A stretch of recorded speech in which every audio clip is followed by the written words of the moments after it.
ನಮಸ್ಕಾರ ಗೆಳೆಯರೇ, ಇವತ್ತು ನಾವು ಮಶ್ರೂಮ್ ಬಿರಿಯಾನಿಯನ್ನು ತಯಾರು ಮಾಡುವ ಒಂದು ವಿಧಾನವನ್ನು ಹೇಳಿಕೊಡ್ತಿದ್ದೇವೆ. ಮೊದಲನೇದಾಗಿ ಒಂದು ಕುಕ್ಕರ್ನಲ್ಲಿ 4 ಟೇಬಲ್ ಸ್ಪೂನ್ ಒಳ್ಳೆಣ್ಣೆಯನ್ನು ನಾವು ಮೊದಲಿಗೆ ಹಾಕಿಕೊಳ್ಳಬೇಕಾಗಿದೆ. ಆ ಈರುಳ್ಳಿ ನಂತರ ಆ ಎಣ್ಣೆ ಕಾದ ನಂತರ ನಾವು ಮಸಾಲೆ ಸಾಮಾನುಗಳಾದ ಏಲಕ್ಕಿ, ಜೀರಿಗೆ, ಪಲಾವ್ ಎಲೆ ಮತ್ತು ಚಕ್ಕೆಯನ್ನು ಸೇರಿಸಿ ಅದು ಘಮ ಬರೋವರೆಗೆ ನಾವು ಚಮಚದಿಂದ ಕೈಯಾಡಿಸಬೇಕಾಗಿದೆ. ಆ ಘಮ ಬಂದ ನಂತರ ನಾವು ಹೆಚ್ಚಿ ಇಟ್ಟುಕೊಂಡಂತಹ ಈರುಳ್ಳಿಯನ್ನು ರೆಡಿ ಮಾಡಿಕೊಳ್ಳಬೇಕು. ಆ ರೆಡಿ ಮಾಡಿದ ನಂತರ ಈ ಒಂದು ಮಸಾಲೆಗೆ ನಾವು ಈರುಳ್ಳಿಯನ್ನು ಸೇರಿಸಿ ಹೊಂಬಣ್ಣ ಬರುವವರೆಗೆ ಅದನ್ನು ನಾವು ಬೇಯಿಸ್ತಾ ಇರಬೇಕಾಗ್ತದೆ. ಆ ರೀತಿ ಬೆಂದರೆ ಮಾತ್ರ ಅದಕ್ಕೆ ಒಂದು ಅಚ್ಚುಕಟ್ಟಾದ ರುಚಿ ಸೇರ್ಪಡೆ ಆಗ್ತದೆ. ಈ ಈರುಳ್ಳಿಯನ್ನು ನಾವು ಬೇಯಿಸುವಾಗ ಕಂಟಿನ್ಯೂ ತಿರುಗುತ್ತಾ ಇರಬೇಕು. ಅದು ಒಂದು ಮೀಡಿಯಮ್ ಒಂದು ಫ್ಲೇಮ್ನಲ್ಲಿ ಈ ರೀತಿ ತಿರುಗುತ್ತಾ ಈರುಳ್ಳಿ ಸಾಫ್ಟ್ ಆಗುವವರೆಗೆ ನಾವು ತಿರುಗಬೇಕು. ನಂತರ ಇದಕ್ಕೆ ಅದರ ಪಕ್ಕದಲ್ಲಿಯೇ ಒಂದು ಪಾತ್ರೆಯಲ್ಲಿ ಉಗುರು ಬೆಚ್ಚಗಿನ ನೀರಿನಲ್ಲಿ ನಾವು ಉಪ್ಪು ಹಾಕಿ ಅದರ ಜೊತೆಗೆ ಅರಿಶಿಣ ಕೂಡ ಹಾಕ್ಬೋದು. ಅದರಲ್ಲಿ ಕಟ್ಟು ಮಾಡಿದಂಥ ಮಶ್ರೂಮನ್ನು ನಾವು ತೊಳಿಬೇಕಾಗಿದೆ.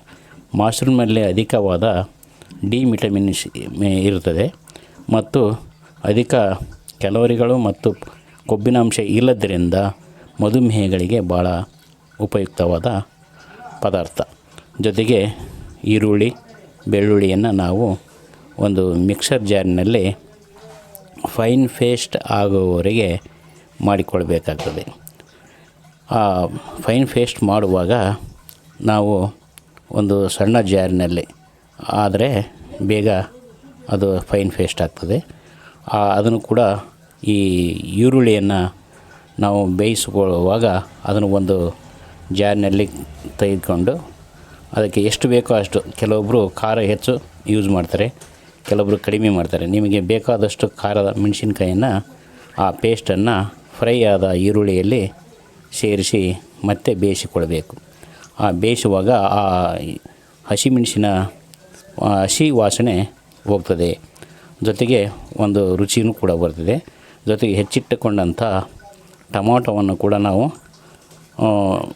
ಮೃದುವಾಗುವವರೆಗೂ ಅಂದರೆ ಸಾಫ್ಟ್ ಆಗುವವರೆಗೂ ಅದನ್ನು ನಾವು ಕೈಯಾಡಿಸ್ತಾ ಇರಬೇಕಾಗ್ತದೆ. ಈ ಕೈಯಾಡಿಸ್ತಾ ನಾವು ಅದರ ಜೊತೆಗೆ ನಾವು ನೋಡ್ತಾ ಇರಬೇಕು. ಸಣ್ಣ ಫ್ಲೇಮ್ನಲ್ಲೇ ಮಾಡಿದರೆ ಚೆನ್ನಾಗಿರ್ತದೆ. ಅದಕ್ಕೆ ನಾವು ತುಪ್ಪವನ್ನು ಸೇರಿಸಬೇಕು.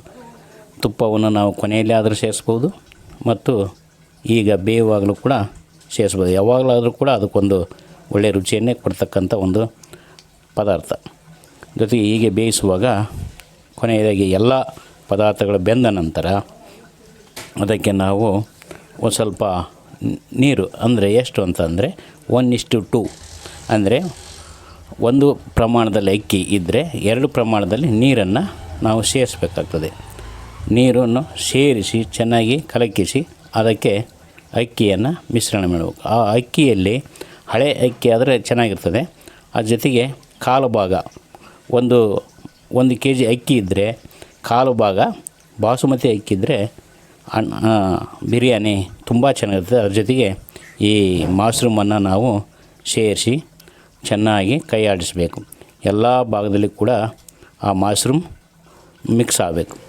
ಮಿಕ್ಸ್ ಆದ ನಂತರ ಅದಕ್ಕೆ ನಾವು ಎಲ್ಲ ತೊಳೆದಂಥ ಅಕ್ಕಿಯನ್ನು ಸೇರಿಸಿದ ನಂತರ ನಾವು ಅದಕ್ಕೆ ಈ ಕೈ ಆಡ್ತಾ ಏನು ಮಾಡಬೇಕಪ್ಪ ಅಂತಂದರೆ ಒಂದು ಕುದಿ ಬರೋವರೆಗೂ ಮುಚ್ಚಬೇಕು, ತಿರುಗ್ತಾ ಇರಬೇಕು. ತಿರುವಿದ ನಂತರ ನಾವು ಈ ಒಂದು ಕ್ರಿಯೆ ಸ್ವಲ್ಪ ಲೇಟ್ ಆಗ್ತದೆ. ಆವಾಗ ನಾವು ರುಚಿಯನ್ನು ಪರೀಕ್ಷೆ ಮಾಡಬೇಕು, ನಂಜಿಕೊಂಡು ನೋಡಬೇಕು. ಅದಕ್ಕೆ ಒಂದು ನಿಂಬೆ ಹಣ್ಣಿನ ರಸ ಈಗಲಾದರೂ ಹಾಕಿಕೊಳ್ಳಿ ಅಥವಾ ನಂತರದಲ್ಲಿ ಹಾಕಿಕೊಳ್ಳಬಹುದು. ಈ ರೀತಿ ಎಲ್ಲ ನಾವು ಕ್ರಿಯೆ ಮುಗಿದ ನಂತರ ಮತ್ತೊಮ್ಮೆ ಚಮಚದಿಂದ ತಿರುವಿ ಆ ಕಡೆ ಈ ಕಡೆ ಮಾಡಿ ಮೇಲೆ ಕೆಳಗೆ ಮಾಡಿ ನಂತರ ಅದಕ್ಕೆ ನಾವು ಕುಕ್ಕರ್ ಮೇಲೆ ಮುಚ್ಚಳವನ್ನು ಮುಚ್ಚಿ 1 ಅಥವಾ 2 ವಿಜಿಲ್ಲು, ಕೆಲವೊಂದು ಕುಕ್ಕರಿನ ಮೇಲೆ ಹೋಗ್ತದೆ, ಕೆಲವೊಬ್ಬರು 3 ಕೂಡ ಬರ್ತಾರೆ, 2 ಉತ್ತಮ. ನಂತರ ಬೇಕಾದರೆ ಬೇಯಿಲ್ಲ ಅಂತಂದರೆ ಓಪನ್ ಮಾಡಿ ನಂತರ ಕೂಡ ನಾವು ಒಲೆ ಮೇಲೆ ಬೇಯಿಸ್ಬೋದು. ಈ ಬಿರಿಯಾನಿ ರೆಡಿಯಾಗಿದೆ. ತಾವು ಈ ಬಿರಿಯಾನಿನ ಸವಿದು, ಮಶ್ರೂಮ್ ಬಿರಿಯಾನಿನ ಸವಿದು ಇದರ ಒಂದು ರಿಸಲ್ಟನ್ನು ಹೇಳಬೇಕಾಗಿ